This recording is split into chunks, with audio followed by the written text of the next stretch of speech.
apologise for the abrupt nature of the end of yesterday's video. I was a bit knackered. In fact, that is the furthest I have ever gone in any car in one day with a 3-year-old and an hour-and-a-half ferry journey. It was quite full on. I really enjoyed it, but it was quite full on. 650 miles, 16 hours of driving and stopping, 2.5 hours total of ferrying. Oh, and I still had to edit.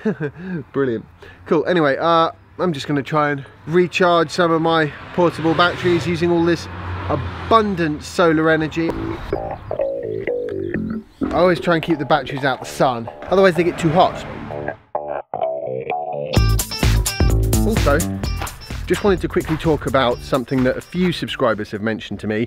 The What's Inside family, they had a P85, got it a few years ago. They'd always wanted a Tesla, so they went out and bought one.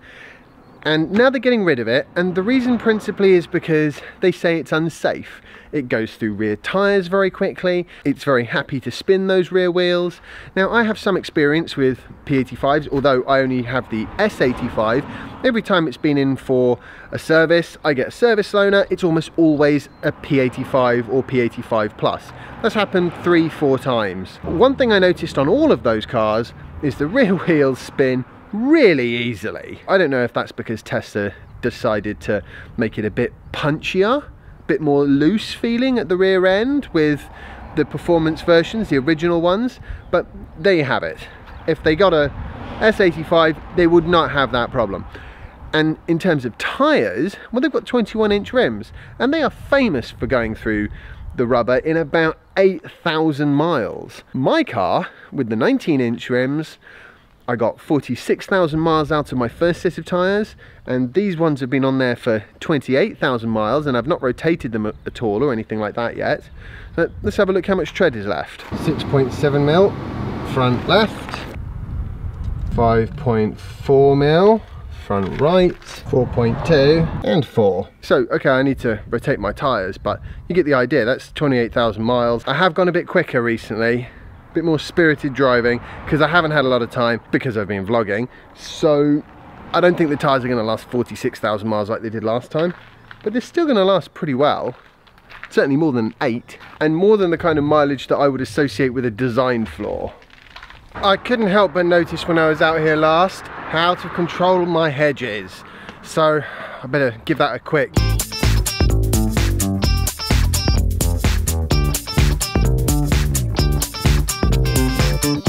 That is unfortunately all I have got time for today. One thing I do love about electric hedge trimmers is the setup time is basically 0. So you just pick it up, do a little bit, put it down, which is what I should have been doing for the last 3 months. Orkney has inspired me, I think.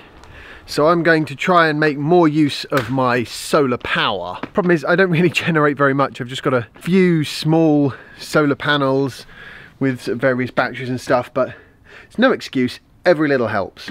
It's more for my own interest, to be honest. There's something about solar power that you've generated yourself. I love it. So I'm gonna fill this with Homebrew Solar. Which one of these systems shall I take the power from? I guess probably that one's the quickest and easiest. Okay, just leave that for a few hours until it's all nice and full. Still got tons more insulating to do in here, but I actually can feel the difference just from this bit up here. It's definitely keeping some of the heat a bit. I mean, I can feel heat. God, it's radiating from there still. Imagine what it would be like without that. Need to finish it off really, as you can see. Still got quite a ways to go, but I ran out of double-sided tape. At least the hedges are solar cut. And in fairness, I do get my power from Ecotricity. It is green energy. They buy in green energy if they don't generate enough from their own, principally wind farms, but they have some solar as well. This thing's totally full now.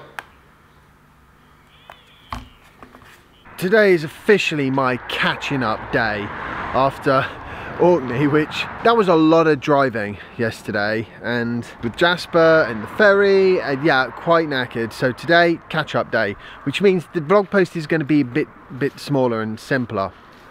I have managed to make a bit more of an impact on this hedge. Still got loads to do, but you can see where I'm heading with it. It'll take ages. Oh yeah, and I was talking about batteries and my little solar panels and things like that. And then I went and read that Elon Musk has actually signed a deal to make this 100 megawatt, 129 megawatt hour battery storage system in Australia. Fantastic. It's going to represent well over 1,000 Teslas worth of batteries. Slight thing is, he's got 100 days to install it because that was the bet. Otherwise, it's free. That is a huge amount of storage. Yeah, I'm coming inside in a minute, Jasper. That child's going to bed in a minute. I actually just came out here to put a battery away.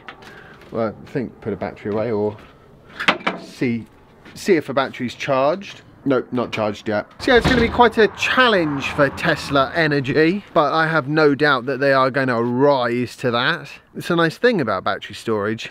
It's actually not that complicated to build.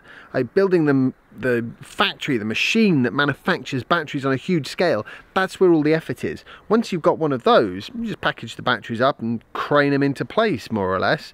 Hook them up to the power grid. There are much, much more complicated and time-consuming ways to store energy than batteries. I'm gonna go deal with Jasper's supper, so I hope you've enjoyed today's vlog post. If you have, remember to like it, share it and subscribe if you haven't already, and follow me on Instagram if you don't already, and I'll see you tomorrow for the next installment of my daily vlog. Bye. Yeah. This door's sticking a bit. Not again.